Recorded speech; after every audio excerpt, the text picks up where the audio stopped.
Here with Anthony MacDonald, obviously, and first things first, congrats on the Cam Fellow Award. Talk a little bit about that with me. Yeah, it was obviously when you're talking about an award that is that big, it's. Do you want the mic? Yeah, sure.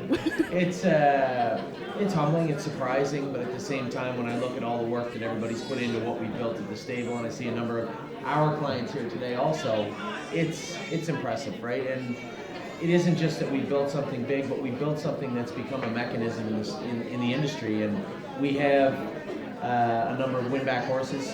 We buy horses from all over North America, well, the world now. We have 2 horses starting in Australia next week. Amazing. Yeah, and it's good to become an actual integrate part of the industry. So you touched on buying Winbak yearlings, obviously. What about Winbak race yearlings attracts you the most? Well, they're raised good, right? When you're a trainer, you can tell. When you go to put the harness on the horses the first time, you know how much they've been handled, you know how much time and effort has been put into them. You can see that. It's the same old adage, and it rings truer in this industry maybe than any, is that you get out what you put in. And these guys put a lot into their horses. When, as I said, when you go to break them, you know they've been handled, you know they've been taken care of, and it just makes it a lot easier for everyday people to buy their horses. Obviously, with the stable, you've had a lot of success with that, and you have a lot of owners. I know you're talking about a couple that just got their passports just to come in and see the horses race and everything. So how's that been for you? What was it so I guess let's start at the roots. What was it that inspired you to start something like the stable, something that's never been done in harness racing before? I think inspiration might be a stretch. It was more. It's inspiration. Well, credit. it was necessity. You know, I had just gone through a tough time like everybody else. 2012 saw us almost lose everything in Ontario, and then I had an opportunity to help if I could in politics. And when I made the transition from driving full time to politics, as a driver, once you lose those avenues, it's hard to get them back, especially when you're not a very good one, I guess. So it's really difficult to get those drives back. So as I exited politics at the end of 2014, it was pretty clear that, you know, I had just gone through what I did with everybody else in 2012, and when we almost lost everything. I was in politics, and it was something new to me. So it was knocking on doors and talking to people about things I was not very confident about, but at the same time knew that I had to try and do something to help the industry. If I had been elected in 2014 and the PC party had held a majority like they do now, who knows what kind of position we would have been in. And that meant a lot to me. You know, of course my kids disappeared, I don't know where they're at. Donuts. But, you know, for my kids, and that was the deciding thing, was I was laying in bed one night and my wife and I were talking about getting involved in politics. She didn't want me to, and I don't blame her. I mean, we just had our first child, we had a car, we had a mortgage. There was absolutely zero certainty in what I was about to do. And I remember laying there and I said to her, if I don't do this, what am I going to tell our kids when they say, yeah, you used to race horses, but what happened to horse racing? What did you do? And that was really it. You know, I knew that, sure, it was brand new territory for me, but at the same time, it was something I felt I had to do, or maybe I just couldn't live with myself, I didn't. So doing that was important, and along the way, I noticed one thing that nobody in this industry, very few, I would suggest, really understand, is that there is a world out there other than horse racing. And it was knocking on all those doors. I realized that there was a ton of people out there that, 1, didn't know what horse racing was, 2, didn't know it existed, and 3, would probably love it if they had an opportunity to be involved in it. And when we were done with politics and everything was done, and you know, I'm sitting there with not a lot of accounts to drive for, an industry that could go either way at any point, I decided, you know what, if all these people every single time told me that they wanted and could be a part of this industry, if it was affordable and they knew what their bills were going to be and they had confidence that what was said was what was being done, that they would join.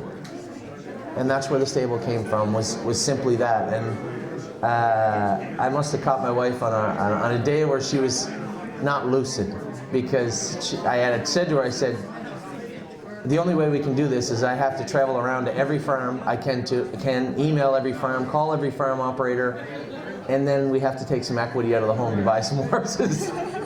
So if it wasn't for my wife, for whatever reasons, thinking that that was a good idea, there wouldn't have been a stable. So, you know, for my wife and for the people that are involved, she's the real one that really deserves all the credit. I always say that too, is our industry is so powerful, and just being there and being able to see the humanistic side and just interaction. And you're so great with all your clients. I know that you're so interactive with them and you allow them the opportunities to be there and, you know, be so directly involved with ownership that I know people really very much so appreciate that. So that's definitely what I love about what you do. I've heard some rumblings about perhaps the thoroughbred side. Try to get involved in that, or is that a little? I don't know. A horse is a horse, and you know, for whatever reason, I just can't sit still. I always have to be doing something else, and we have a lot of horses and a lot of clients. And the one beautiful thing about this industry is that people love the horses, right? We have a lot of people that were in the thoroughbred industry that have bought horses with us, mostly because what you talked about, that real community feel about the stable.ca. I know a lot of people say, you know, I do a great job, I do all this. I really just do what I would do anyway, and that's talk to our clients and make them feel at home. And what Kelly has helped us build, and the system itself, the computer programmer in the background, all the people that do all the little things that even I don't notice sometimes. They help us build and solidify a community. And we were talking about it a minute ago when we talked about how, you know, we raced our horse last night, White Tiger. And I thought, he's probably going to be 10-1. He was morning line 10-1, and I assume you as a handicapper thought he'd be 8 or 10-1. Yet he opened up as the favorite.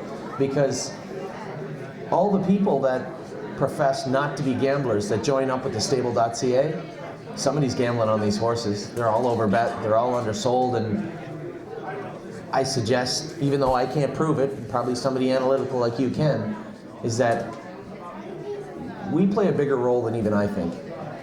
And by having these people built in this community setting, they watch all of the stable horses race, whether they race in New York or Ohio. We have a horse racing Monday night at Miami Valley, and we've had 15 people, not owners of the horse at all, asking how they can watch the horse race in Miami Valley.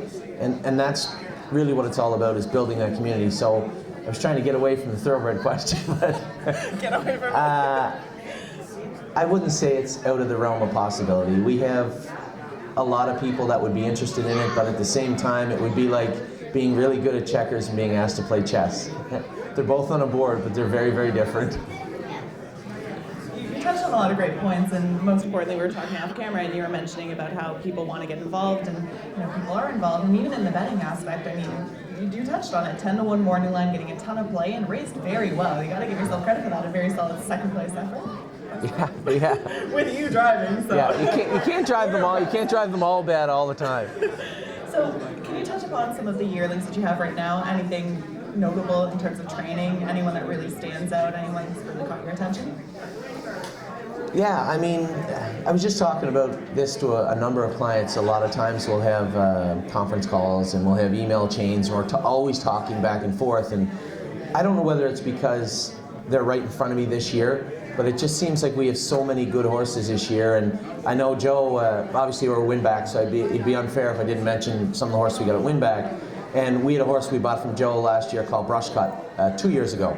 So he just started, he was second the other night in 53, Jody Won't, Jack Darling's horse. The week before, James beat me a nose at the wire with him all. So he's going to be a nice colt, and he's out of his sister to lather up. Now, we liked him so much at 2. He didn't show a ton at 2 because he got injured. He jumped on his foot and put a real big gash in his foot. We really just had to shut him down, timing being what it was last year. We liked him so much that we bought the Better Than Cheddar filly, and she's actually training very, very good. So one thing I would say was every year in Ontario, we were present. You know, we did okay. We had some grassroots horses. We might have raced some gold horses that people probably didn't even know they were there, but they did okay. This year, I think we're going to have a banner year in Ontario. We got some really, really interesting Ontario breds, some that show a lot of pop and a lot of snap, and I think we're going to have a good year in Ontario. Ohio, for some reason, we always have good luck in Ohio, and we have some horses that are training down as good as any horses I've ever remembered in my life here for the Ohio breds. And then Pennsylvania, you never really know because it just goes so fast. So yeah, we have some nice Pennsylvania breds, but I suspect everybody has some nice Pennsylvania breds. And then I believe it was you that we bought the Delaware filly off of, the trotting filly. She is very, very good. She was really stubborn, really hard to get broke, really hard to do anything with, but yesterday was really a breakout day for her. I know that we train our horses a little harder this time of year, and some of the older horsemen will comment on that, but there's a reason we do that. I want to know what our horses are capable of doing, and I want to know what potential issues they have so that we can treat them now. You know, if we have a filly with a little notch in her knee now and 236 is too much for her, we can manage her throughout the spring and into the summer. But my interpretation of the whole training process is if I protect her, and then go to push her in June and July, that little notch that I saw in February could be a fracture or a slab fracture, and that's career ending, maybe definitely season ending. So I believe training them the way we train them is right, and last year we had 62 of 69 horses get to the races at 2. The year before, again, I think it was 51 of 57. As Joe said, the proof's in the pudding, and I think the work we put in, all the people that work hard at the barn, it shows up on the racetrack. We don't have the best horses, but we get a little heat for that. Well, we don't have the best horses because we don't buy the best horses. I mean, our average purchase price is around $25,000. And the reason being for that is I'm not looking for the next world champion. I'm looking for the next horse that everybody in this room and every room like this can get involved with comfortably. You touched on a really good point, is the number of horses that do end up making the track, and that's a huge thing. That's quite the accomplishment, and a lot of the time, you know, you buy, you hope for the best, and sometimes it just doesn't work out that way. But your success, you're right, proof is in the pudding. Thank you so much for your time. No problem. Thank you very much.